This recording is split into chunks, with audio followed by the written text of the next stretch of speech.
મારી પત્નીએ મને પૂછ્યું, હું શું કહું, તમે મને કેટલો પ્રેમ કરો છો?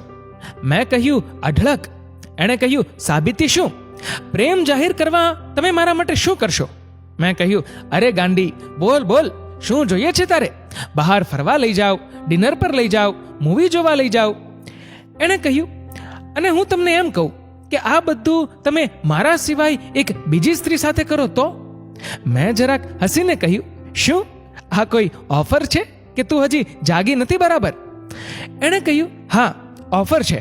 તમે મારા સિવાય એક બીજી સ્ત્રી સાથે આવું કરો. મેં કહ્યું, કેમ? હવે તને મારા પર પ્રેમ પૂરો થઈ ગયો લાગે છે?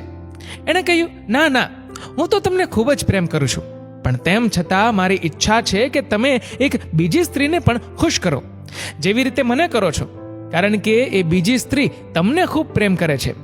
જે સપના હું તમારી સાથે જોઉં છું એ જ સપના એ પણ જુએ છે. તમારી સાથે સમય વિતાવવો, તમારી સાથે હરવું ફરવું, તમારી સાથે જમવું, એનું પણ આવું જ સપનું છે. અને એ સ્ત્રી બીજી કોઈ નહીં પરંતુ આપણી માં છે. પોતાના કામમાં એટલા બધા તમે બિઝી થઈ જાઓ છો કે માને મળવાનો સમય જ નથી રહેતો તમારી પાસે. મારી ઈચ્છા છે કે તમે મારી સાથે એકવાર ફરવા નહીં આવો તો ચાલશે, પરંતુ માને લઈ જાઓ, એમને ડિનર કરાવો, મૂવી દેખાડો, એમની પણ કંઈક ઈચ્છાઓ હશે એને પૂરી કરો, કારણ કે એમની પાસે સમય ખૂબ ઓછો છે, જ્યારે મારી પાસે તો આખી જિંદગી છે. પત્નીની વાત સાંભળી મારી આંખ ભરાઈ આવી. સાંજે માને કહ્યું, મમ્મી, કાલે આપણે બંનેને ફરવા જવાનું છે, સાંજે ડિનર અને પછી મૂવી. માએ મારા કપાળે હાથ રાખ્યો અને કહ્યું, બેટા, શું થયું તને? તું ઠીક તો છો ને? વહુ બેટા સાથે ઝઘડો બગડો તો નથી થયો ને? ના માં, બસ મને મન થયું કે કાલનો દિવસ મારે તારી સાથે વિતાવવો છે. મેં જવાબ આપ્યો અને સાથે સાથે કહ્યું, અને હા માં, ફક્ત આપણે બંનેને જ જવાનું છે. માને તો અંદર અંદર ખુશીના ફવ્વારા છૂટવા લાગ્યા. શુક્રવારની સાંજ હું ઓફિસેથી ઘરે પહોંચ્યો. મમ્મી એકદમ ફર્સ્ટ ક્લાસ તૈયાર થઈને જ બેઠી હતી, જાણે આતુરતાથી મારી જ રાહ જોઈ રહી હતી. કારમાં હું અને મમ્મી વાતો કરી રહ્યા હતા. મમ્મીએ કહ્યું, બેટા, આજે તો મારો વટ પડી ગયો. સોસાયટીની બાઈઓને કહ્યું ને કે આજે તો મારે મારા દીકરા સાથે ફરવા જવાનું છે. બધા ખૂબ પ્રભાવિત થયા. અમે બંને મમ્મીની ફેવરિટ રેસ્ટોરન્ટમાં ગયા, જે આમ તો એવરેજ હતી પણ ખૂબ સારી અને કમ્ફર્ટેબલ હતી.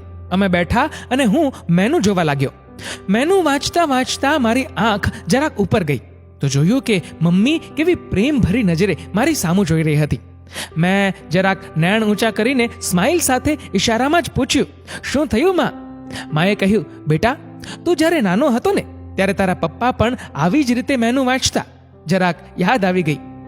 જમવા દરમિયાન અમે જૂની પુરાણી ખુશીઓથી ભરપૂર કેટલીય વાતો કરી અને પછી મૂવી જોવા ગયા. દિવસના અંતે મમ્મીના ચહેરા પર જે ખુશી હતી મેં આજ દિન સુધી ક્યારેય જોઈ ન હતી. ઘરે પહોંચતાની સાથે જ પત્નીએ પૂછ્યું, કેમ સાહેબ, કેવો રહ્યો દિવસ? મેં કહ્યું, શું કહું તને, શબ્દોમાં વર્ણવી ના શકાય એટલી ખુશીનો અનુભવ થયો આજે. મિત્રો, જીવનમાં કોઈ પણ વસ્તુ પોતાના પરિવાર કરતાં મહત્વની નથી. ગાડી, બંગલા, પ્રોપર્ટી ને બેંક બેલેન્સથી કદાચ એટલી ખુશી નહીં મળે જેટલી પોતાના પરિવાર સાથે બેસીને એક ટાઈમ જમવામાં મળે. તમારો આ વિડીયો વિશે શું કહેવું છે? નીચે કમેન્ટ કરીને જરૂરથી જણાવજો. અને મિત્રો, જો વિડીયો ગમ્યો હોય તો વિડીયોને લાઈક કરજો, શેર કરજો અને આવા જ બીજા પ્રેરણાદાયી વિડીયોઝ જોવા માટે સબસ્ક્રાઇબ કરો ધ ગુજ્જુ મોટિવેશન નામની અમારી યુટ્યુબ ચેનલને અને ફેસબુક પર ફોલો કરો અમારા the Gujju and Hindi motivation નામના પેજને. ધન્યવાદ.